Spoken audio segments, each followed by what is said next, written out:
GM, welcome friends back to another episode of the Web3 Academy podcast. I am Kyle Reidhead, and today we are on part 2 of our 3-part series of tokenizing communities with NFTs.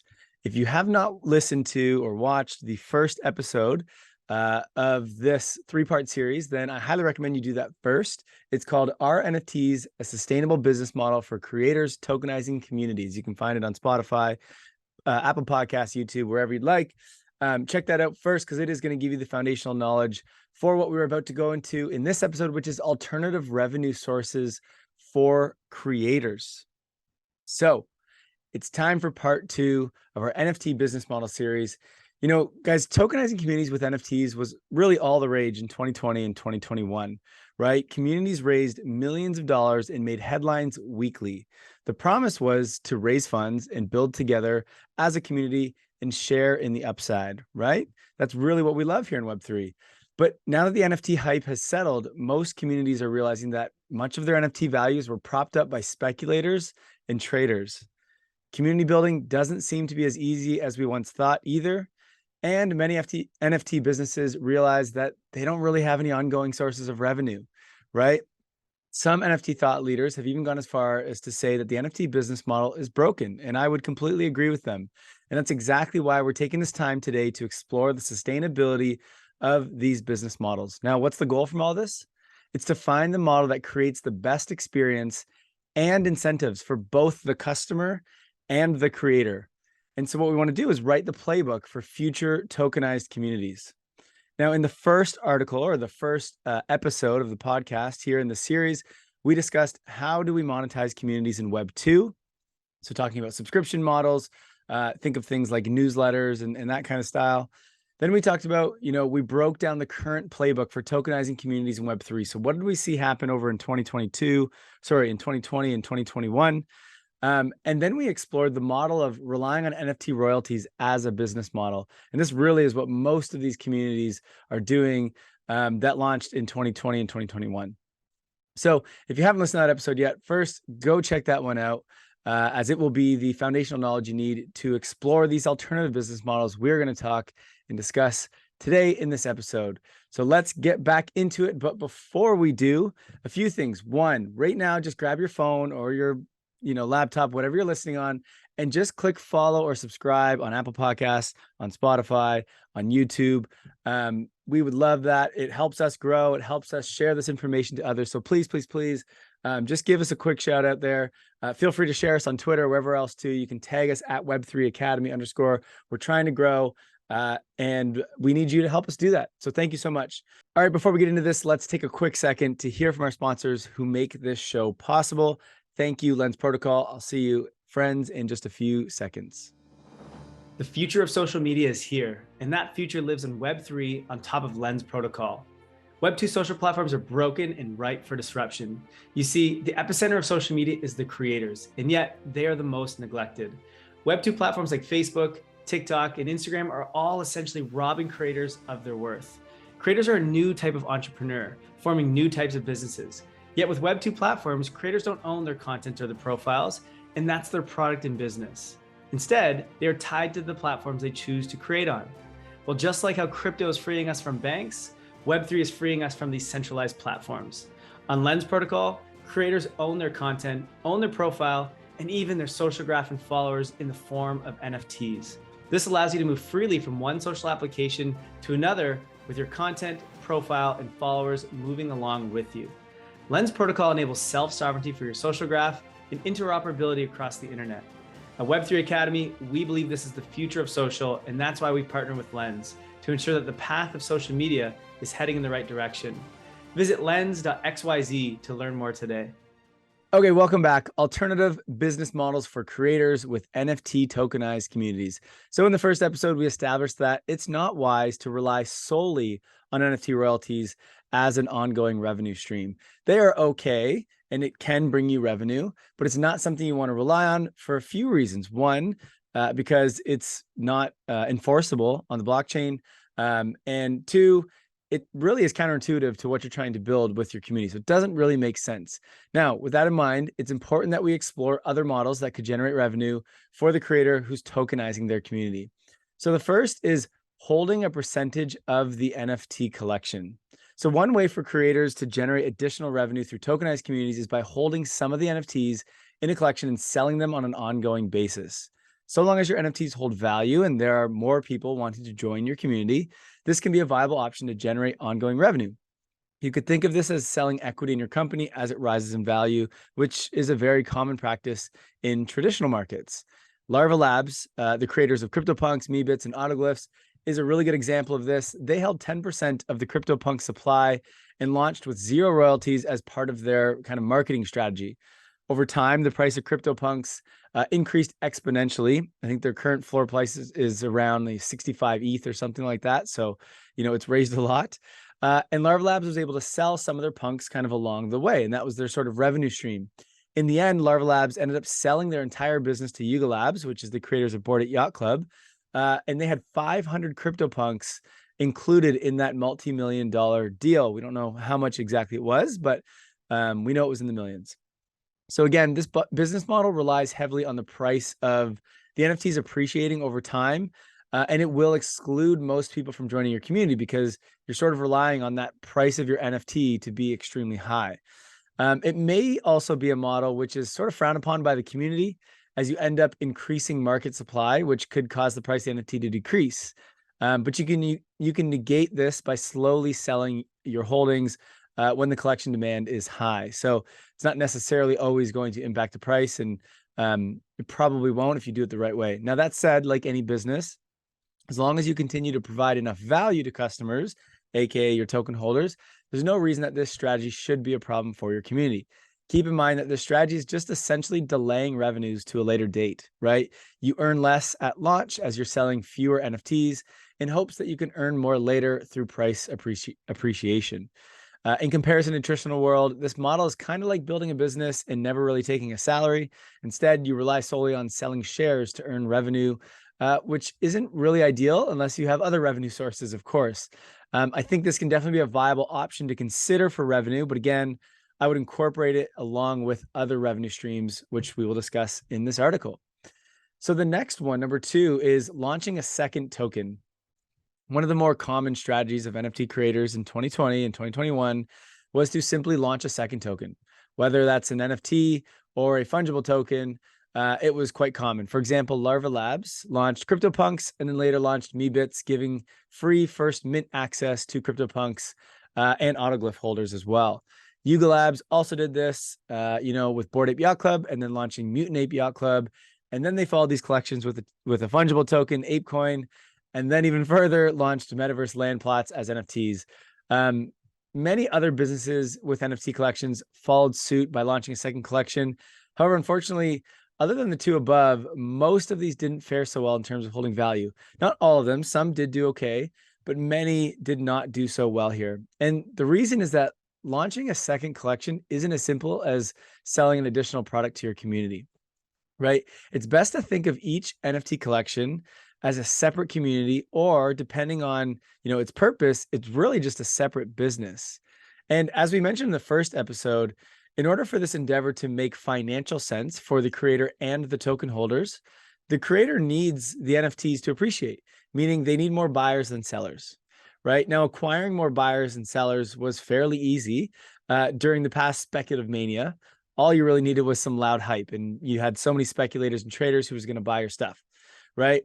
But during a bear market, right, or just normal times, not even necessarily a bear market, but when we start to have less speculation and less traders in this, the creator and his community, they really need to build something of true value to draw people into that community and enabling the collection of the NFTs to appreciate in price. But here's where things get a bit tricky, in my opinion. Managing and building a community or a business with, online with 10,000 or however many token holders or strangers is an extremely difficult task. I believe this isn't, something that one creator can successfully do on their own, and really yet to see it done in Web3. There isn't really a precedent set here yet. I know we all talk about building with community and it's going to be this amazing thing, but there isn't really a lot of examples of showing that it actually works. Now, I think it will work. I'm just saying it's not as easy as most people are thinking.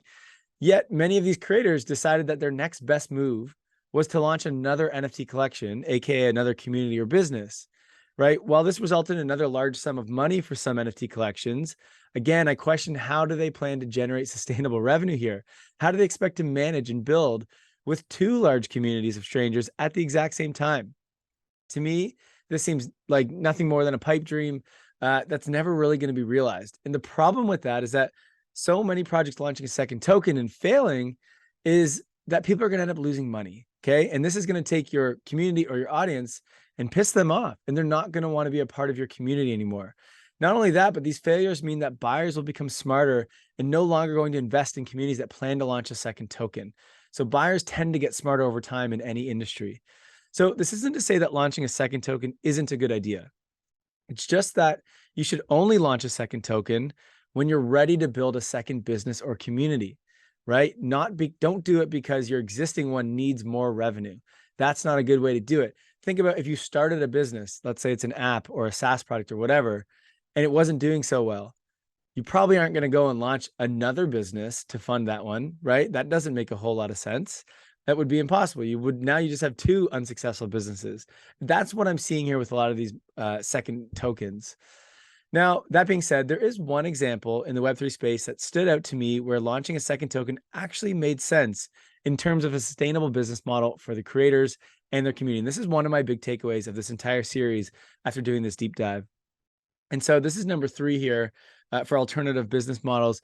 And this is NFT-gated memberships with tiers, okay? And the case study I'm going to talk about is actually something called Bakery DAO. So the easiest way to explain this strategy is to do so via an example. So let's learn about one of my favorite Web3 business models to date. So an anonymous content creator who goes by the name Croissant on Twitter, yes, Croissant, he came up with a very interesting experiment with NFT memberships, again called Bakery DAO. What Croissant does is he shares great content and insights into the Ethereum ecosystem, which is how, we've built a large following on Twitter. He then decided to monetize their content via a newsletter and Discord with the intention of turning their audience into more of a community.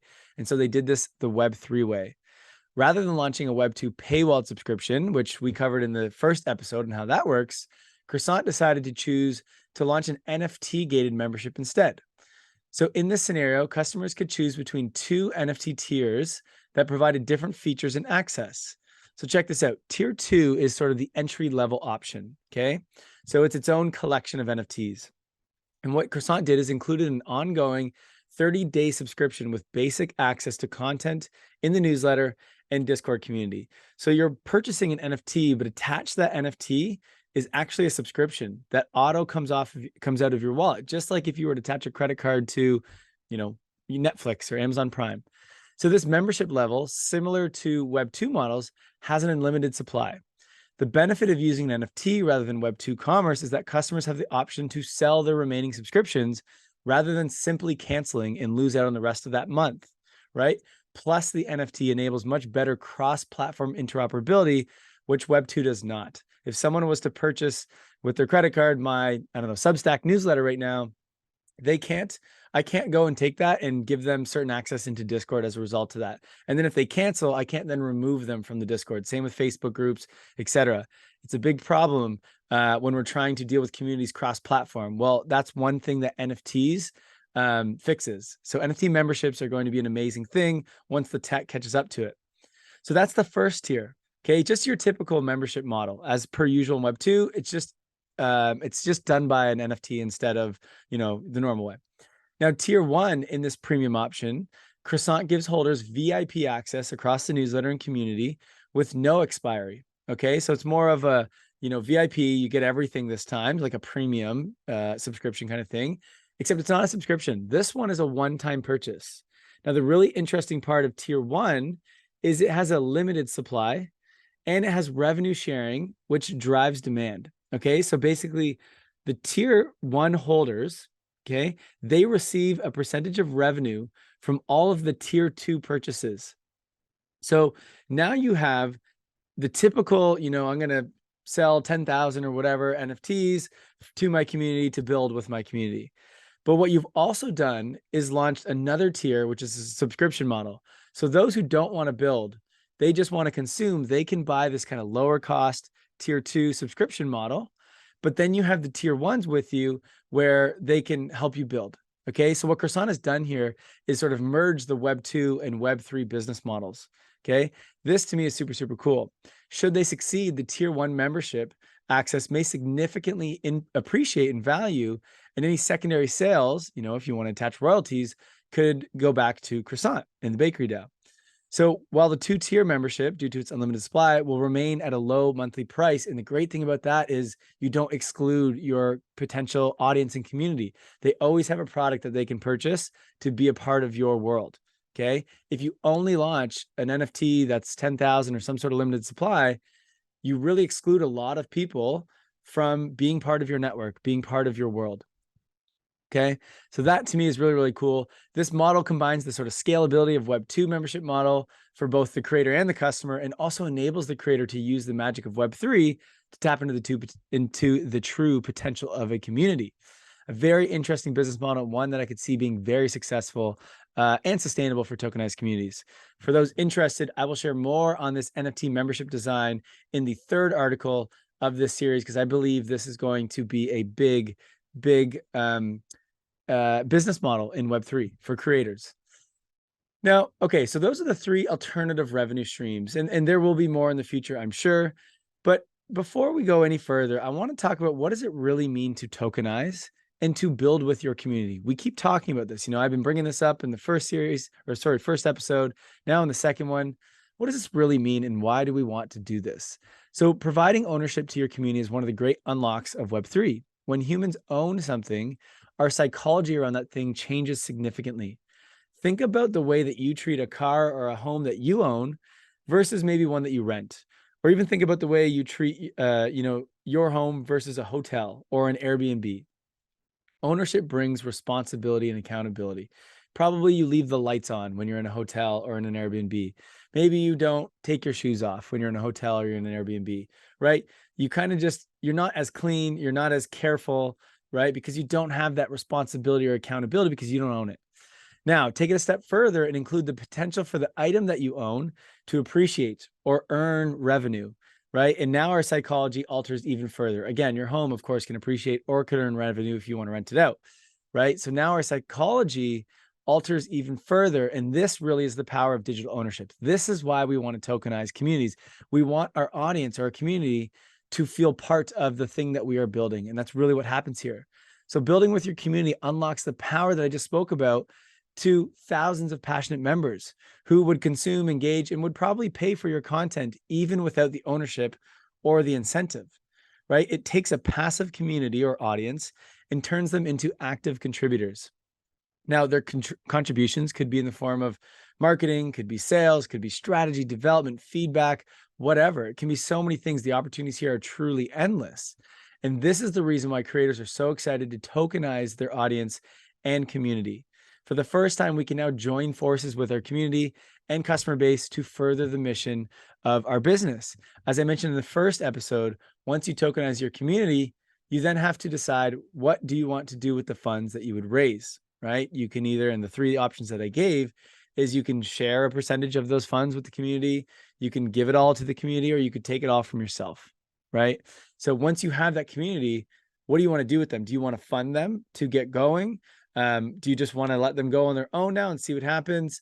Or do you want to do some sort of share model? That's probably the one that I would recommend. But again, it really depends. So there are lots of decisions for a creator to decide when tokenizing a community. What's the proper setup of your NFT? What business models should you implement? Should you share your mint revenue? And so much more. And so the final episode of this 3-part series is going to dive deeper into all of those questions and look to answer them. Really, what we're going to build here in the 3rd episode is an ultimate guide for creators to tokenize communities with NFTs. So we're going to put everything we talked about in number 1 and 2 here in this episode, and we're going to combine and go, what's the best way to do all of this? And so this can really be the playbook for creators who either want to, launch a DAO with their community, they want to build with their community, or they want to continue to be a content creator and, sell a membership or sell their products but then have some of their community help them do so. So that's really, we're going to kind of break down that model in the final one, but hopefully understanding some of these different revenue stream models, understanding the idea of, why you even want to tokenize with your community.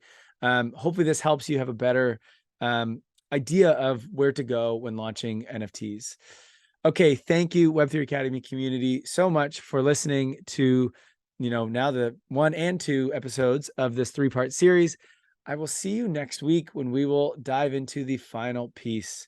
Friends, it's been so much fun. It's so great to learn from all of you. We've been interacting with many of you on Twitter and in our Discord, and it helps us sort of come up with these ideas and be able to think through the thoughts and experiments that we're doing as well. So thank you all for participating and engaging with Web3 Academy.